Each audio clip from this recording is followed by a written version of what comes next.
Satuan Reserse Kriminal Polres Aceh Barat Daya amankan 3 pria Parubaya yang terlibat perdagangan tulang harimau Sumatera dan sisik terenggiling.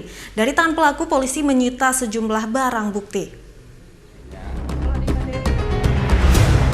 3 pria ditangkap oleh Satuan Reserse Kriminal Polres Aceh Barat Daya saat sedang melakukan transaksi jual beli tulang satwa dilindungi pada 25 Januari 2022 lalu di sebuah kafe yang terletak di Desa Kaye, Kecamatan Lembah Sabil, Kabupaten setempat.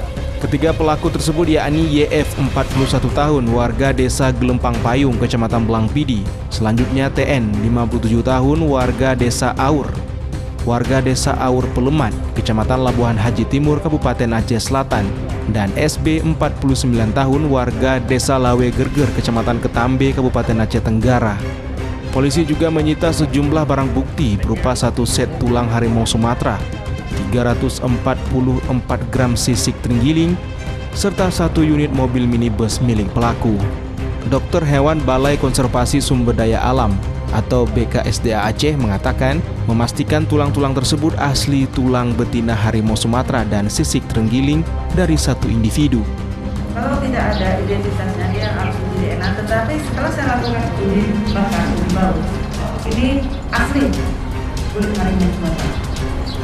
Ini juga asli dari terenggiling, sisik terenggiling, 1 individu sisik terenggiling. Setelah saya lakukan anatomi, pemeriksaan BB tulang belulangnya, asli dari 1 individu. Tersangkanya untuk suatu dan lain hal bisa dihadirkan. Atas perbuatannya, ketiga pelaku terancam hukuman pidana penjara maksimal 5 tahun dan denda paling banyak 100 juta rupiah. Dari Kabupaten Aceh Barat Daya, Erdawati, iNews melaporkan.